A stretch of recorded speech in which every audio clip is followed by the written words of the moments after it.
Diriku dihukum begini, mampukah aku menghamparkan hati untuk menerima semua?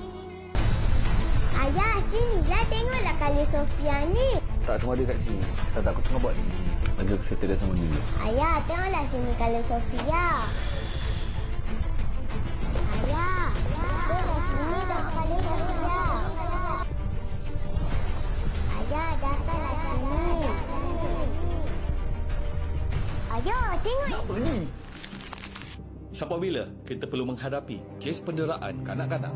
Jika terdapat sebarang kes penderaan ataupun pengabaian, segera hubungi talian kasih atau melalui aplikasi mobile talian kasih.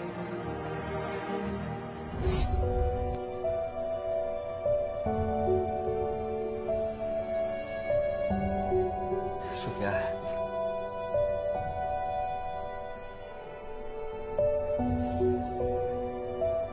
Sayangi dan lindungi kanak-kanak.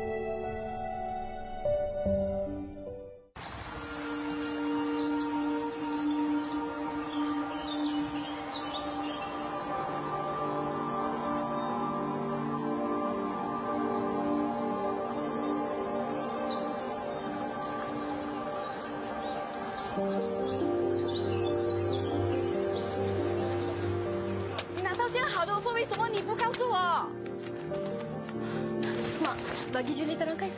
Kenapa tak beritahu, Mak? Julita nak sambung belajar luar negara. Habis, apa nak buat di sini? Juli nak belajar buat batik. Mak!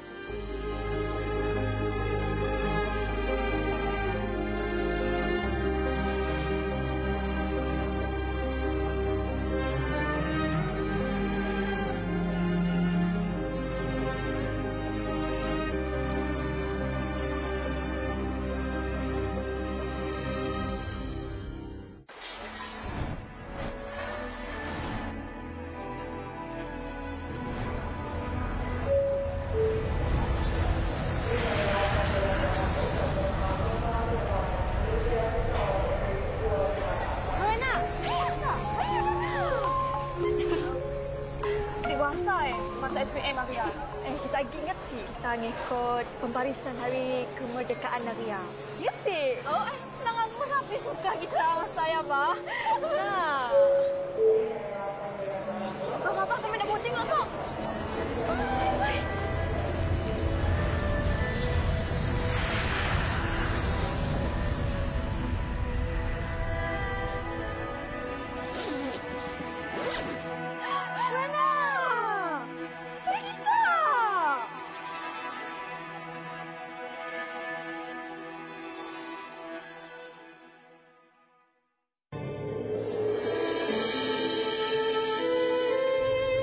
Amanda, look outside.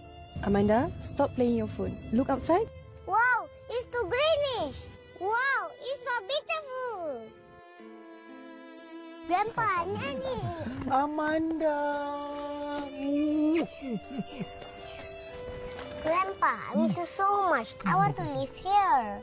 How are you, Grandpa? Atuk, Nenek. Atuk sihat.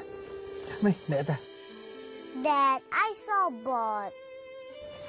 Fi, walau ke mana kita melangit, bahasa kita jangan lupa. Atuk, sawah padi terbentang luas, niur berlambai di hujung kali. Indah di hati, jiwa terbebas. Bahasa Melayu sentiasa di hati.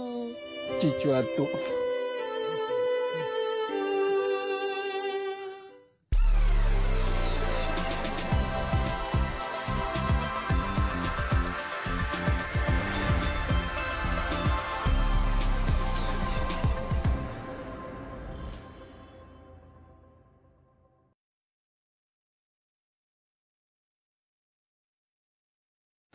Okey, Assalamualaikum semua. Saya Zamri Zakaria sebagai pengarah untuk drama berseri Sekam di Dada. Assalamualaikum warahmatullahi wabarakatuh. Saya Adi Putra memegang watak Nasir dalam drama siri Sekam di Dada. Hai, saya Amira Rusli. Saya memegang watak sebagai Orchid binti Salim dalam drama Sekam di Dada. Nama saya Jusai Hogan. Saya memegang watak Arif.